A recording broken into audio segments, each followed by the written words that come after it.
Hi, I'm Josh Weston. I'm the Pixelsmith, and I'm here today with my oldest daughter, Ava. Hey. And we are going to make Ray's leather wrist cuff, and that's from Star Wars: The Last Jedi. Great movie. We both like Star Wars. We had a lot of fun seeing it. Yeah, it was so awesome. I liked it. I loved it. And out of that movie, we both realized that we like Ray's... All right, sorry if the sound's messed up. I forgot to put that on. We both like Ray's wrist cuff. And so we wanted to make it. Yeah. We did a trial run, and it worked well, so we have one for her wrist, but now Dad wants one. So Ava's gonna help me show you how to make Ray's wrist cuff. Let's get going. Yeah. All right, so first off, let's talk about leather. Okay. Leather's great. We like leather. It smells good. Yeah, so I picked up a few pieces of discard leather at a Ren fair that I was at. And so I got these relatively cheap. I had to do a little bit of cleaning on them, put some spray product, a little bit of lime juice and water. Some of them I used a little bit of leather conditioner on. And there's some really great colors in these pieces. This one's got a little bit more of a red tone. This one's, you know, more brown sand. Yeah. This makes me feel of Jakku. Isn't she from Jakku, right? Yeah. So this makes me feel about the all that sand in the desert area. But I think this piece over here, this is a little bit more accurate to what you see in the film that Ray's actually wearing. A lot darker. Yeah, it's darker. It's got a more dramatic stipple pattern in it, and then the underside has a little bit of that burnt brown, almost a little bit of reddy orange inside. So my vote, this one also is real flexible and comfortable. I think I want to try this one. Yeah, what do you think? that one. All right, let's do this one. So first off, pattern, right? At this point, you need a pattern. Right. And we did some browsing online. I was going to make my own pattern from screenshots and stills, but I found a pattern made by Division 6, right? And it's just small. It looks like it just fits on one little piece of paper. And that's okay because I made it bigger. And now I have a full-size pattern that we printed out, and it has the lines for the slits, shows where it would bend. Now this is sized for a 5.5 to 6.5 inch wrist, and it works well for Ava. As you can see, it kind of runs out though. If I was to put this on my wrist, it would not fit all the way through. And it does a really interesting wrap, you know, because it goes around the arm, and then you go through these slots. It folds back around, and it has to come through those slots and then back through another set there. So there's a lot of folding, and you need a little bit more leather than you might initially think just from seeing it on screen. Yeah. So I'm going to oversize this a little bit when I make mine, and I'm just going to probably add another, I don't know, 1/4 inch, 1/3 inch around the edges. And then actually the width is I kind of like that. It's a good size. So I might just add some length to the very end there just to make sure that it has enough to get all the way around my wrist all those times. So yeah, your giant wrist. It's huge! All right, so I think we're done with these pieces. Let's move those over there. No, they're all right there. They look good, so we'll leave them, you know. All right, let's find a section that we like. It's a pretty nice section. Does it fit? Oh, it doesn't fit.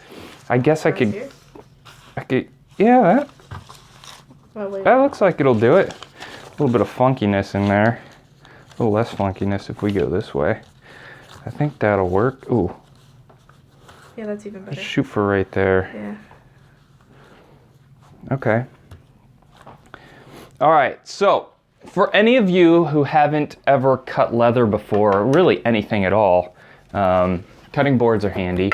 Usually I would work on a cutting board surface, but I have glued my cutting board to a different desk, and it just didn't look right in this shot. So I'm gonna use a kitchen one that I stole from my mom's this summer. I used it for cutting some leather and it was so dirty and stained up that she said, I'm not using that for food anymore, take it with you. So we'll use that.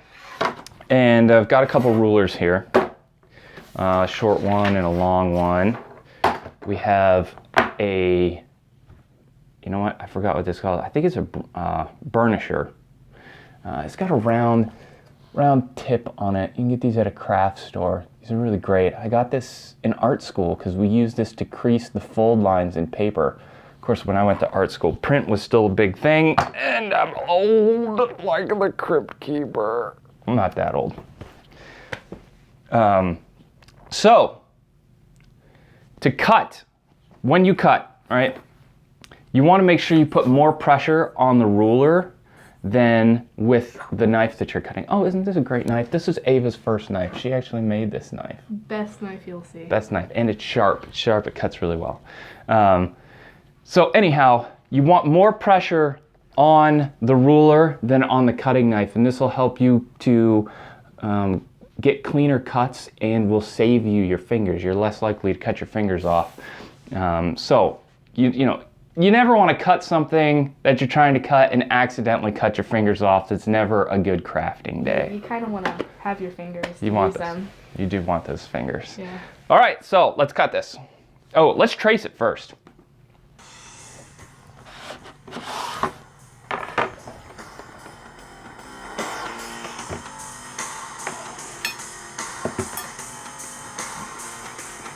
I'll do this part, you do that part. Okay. I'm gonna use the ruler to help me a little bit.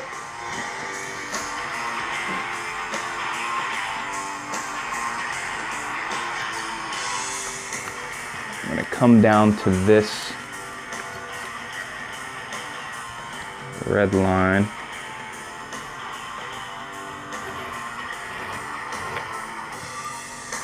Are you adding any?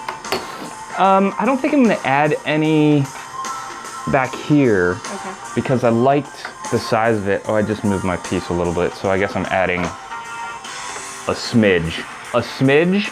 That's a term. Yeah.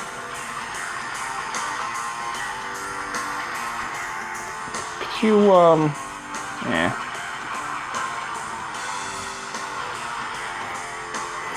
All right. You do that. Here you go.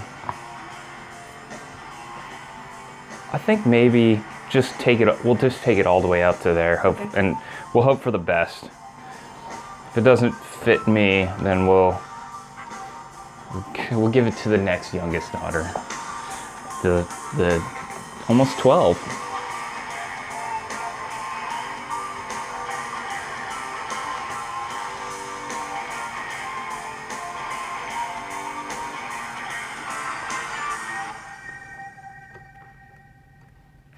Hang on. There you go. Very, very good.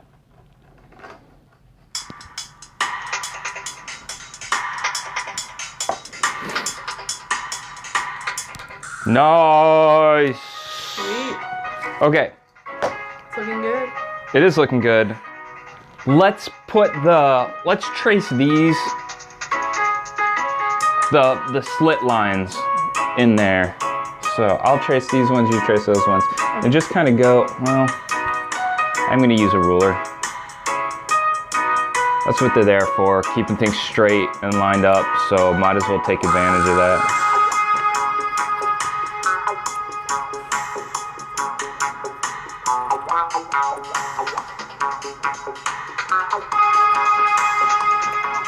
All right.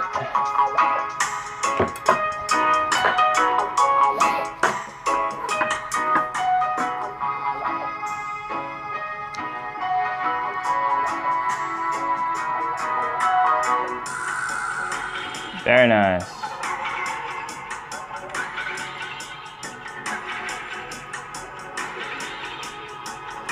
Perfect. Okay. And now we have our pattern, and you can take a look at this. We'll show you. See the tracing on there?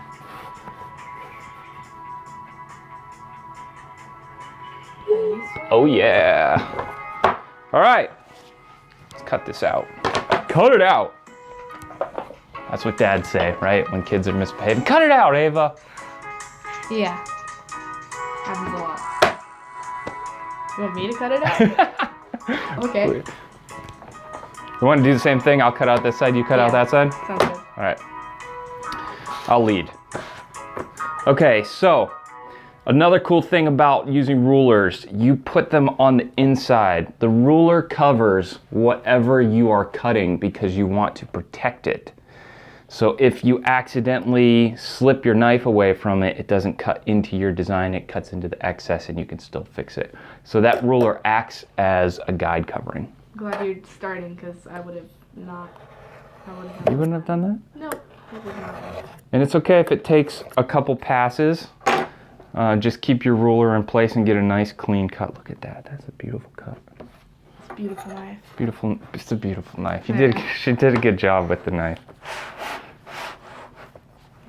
All right. So.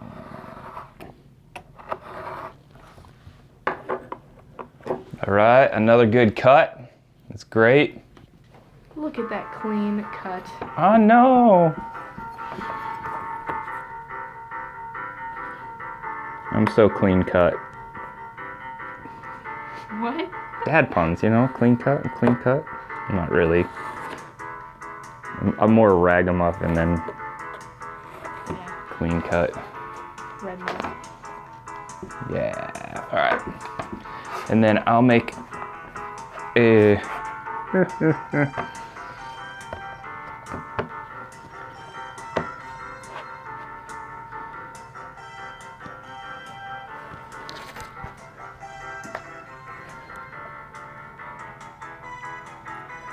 Remember, you're pushing more on your ruler than with your knife. And if you gotta make a couple passes, make a couple passes.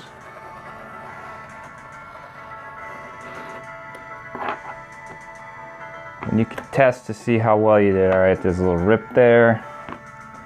Hit that spot again, clean that up. Good. It's pretty clean. Yeah. It's nice, I like that, I'm happy. Oh, ah! It's all right, we don't need those guys anyhow. All right. Since I'm right-handed, I like to keep the ruler toward the left, so sometimes you might have to move your piece around just a little bit.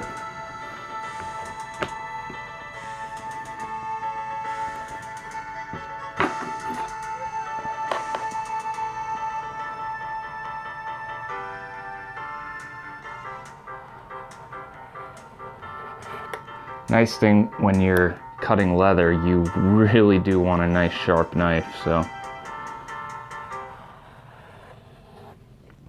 I really like the size of this knife too. You know, it fits in my hand well. It's got a little thumb grip thing that I can push on. I'm using it for my index finger. Yeah, it's really comfortable. Nice design. All right, you're up. Don't cut off your fingers. I'll try not to.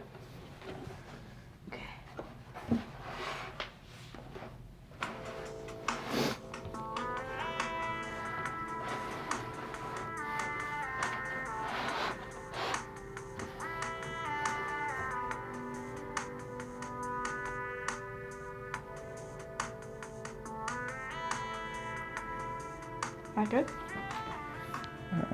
You got, there you go. Try that.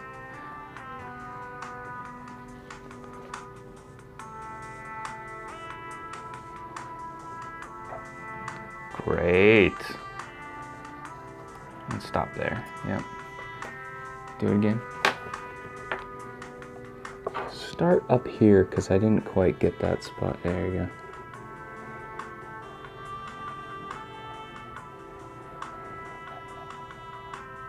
Do it again. This time lay your knife a little lower. Okay.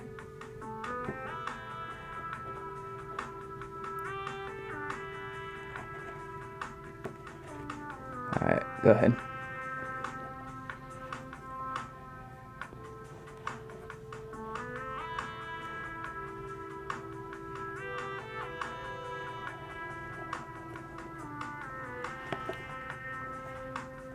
One more time. Yeah, put your index, nope, move your hand back. There you go, put your index finger right there. There you go. And now,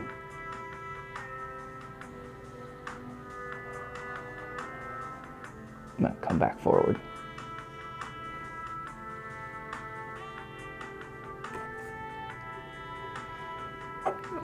Great, nice.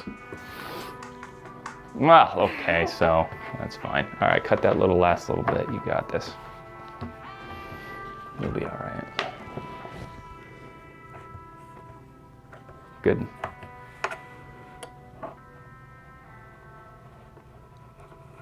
There you go. Did you feel that one? That one went really quite well. And deep into my finger. Well, you didn't cut it though. You just. All right. I'll flip it so you can keep the ruler. The ruler protects the piece that you're cutting. So if you have to move the piece, move the piece. All right. Okey-dokey. Sweet.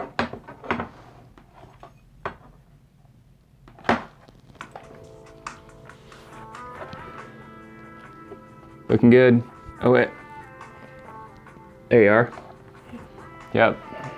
Should I cut that way or this? Yeah, but get your fingers, make sure they're protected by the ruler as well. There you go. Push on the ruler. Go ahead. Don't let your fingers be over the edge. All right. Oh, pull that nose up. Drop the angle of your blade. There you go.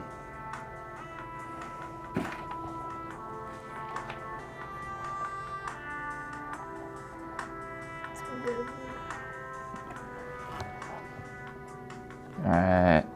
Start from up here and pull it back.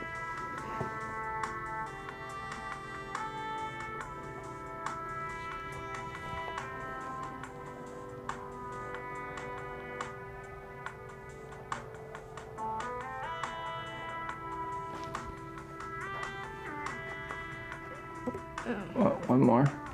We just got a couple spots. Just here, we'll pull that part off. Let me see that for a second. Just clean up these cuts. Whoop. It's all right. And let me. Okay. It's quite a pretty piece of leather. I really like this strip.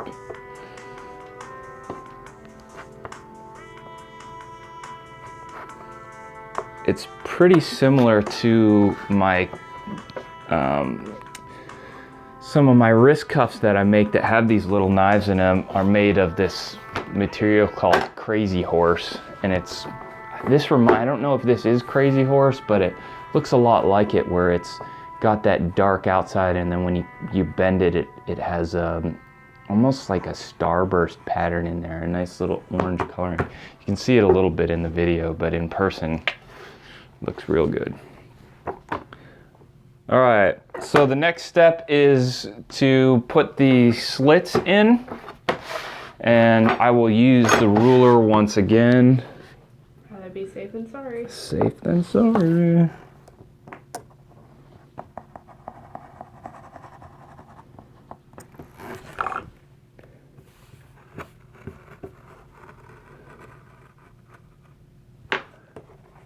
Check the cut. Nice. Pretty good. Yeah.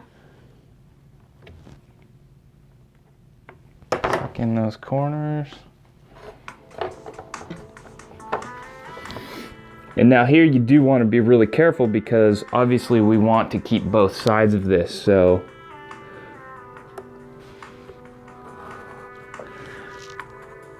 pay attention to your cuts. Push down more on your ruler. And take a couple passes if you need to.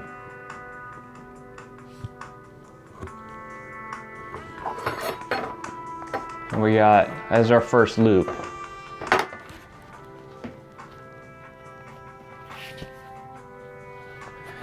Now we're gonna do the second one. Do you want to do this one, or do you want to do the little? You do this one, and then I'll do the little one. Yeah.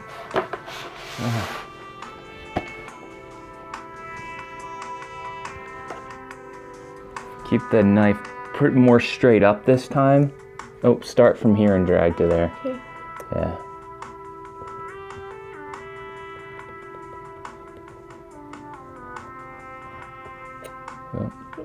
Go far enough. Hang on. Yeah, let's move to a different. So there's this little sag in this board. So here, let me clean that up a little. It's okay. Sometimes it happens. You can get a little bit of a crooked cut. I think your ruler slid on you that time. But it's because the cutting board's a little crooked. All right, do the next one. You got this. There you go. Go a little wide since you cut that one a little shallow. Okay. Yeah, and make sure when you're holding the knife down, if your knife slips and comes across there, that'll be the tip of your finger.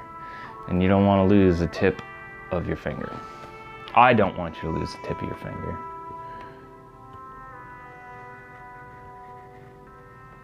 And if you're getting off track like you did that on that one, it means that you're pushing too hard with this hand. I think that's all right. Do another. Go ahead. You don't have to be as hard on there. There you go for it. Whoops. That's okay. I just don't want to go too far. Well, let's take a look at it then. You can actually put the knife inside that slot now and just kind of push it down until it goes to the end where we drew that end piece. Yeah. Just ever so slightly so that it doesn't overcut or anything.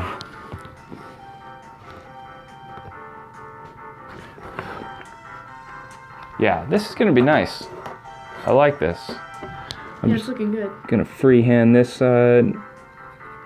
They're small, I think I can do that. Yeah.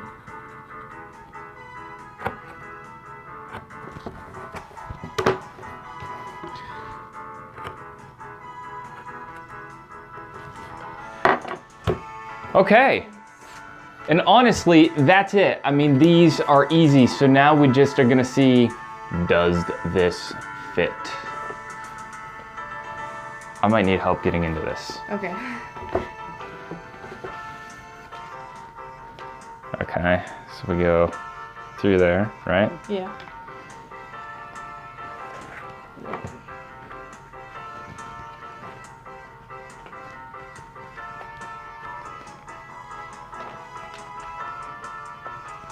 You look back around. Can you pull on that a little bit more? Yeah. There we go. Yeah, that's good. Okay. I probably should have put more space between this and that for my wrist, but Yeah, since it's longer.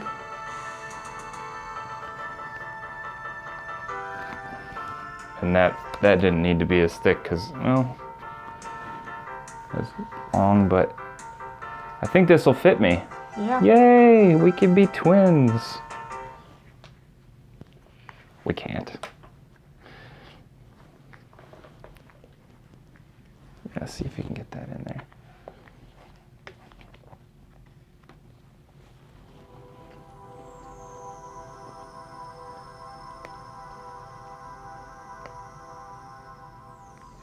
There you go. Look at that. You've got even got It fits. extra. I got extra. We can trim that. That's right. Trim it to size.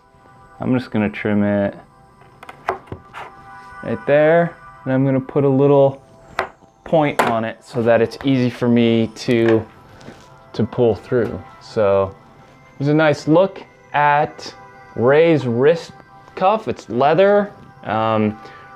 That Crazy Horse pattern, if you can get Crazy Horse at a leather distributor like a Tandy, there's a lot of different leather places out there. Sometimes I just buy the roll from Hobby Lobby and I use that, and at that point you have to get leather dyes and stuff like that to make it brown because it comes as natural vegetable tan. But this is a beautiful piece. It looks authentic, it feels authentic, it's comfortable. You can adjust the size on it when you make it. Yeah. And print out your pattern first and try it on before you start cutting everything. You know, measure it, fit it, try it, and then make it. And have fun doing so. I had fun. Ava, this was great. You gotta come make another video with me sometimes. Okay, yeah, it's fun. May the force be with you. How do we stop this thing? I don't know. Use the fork.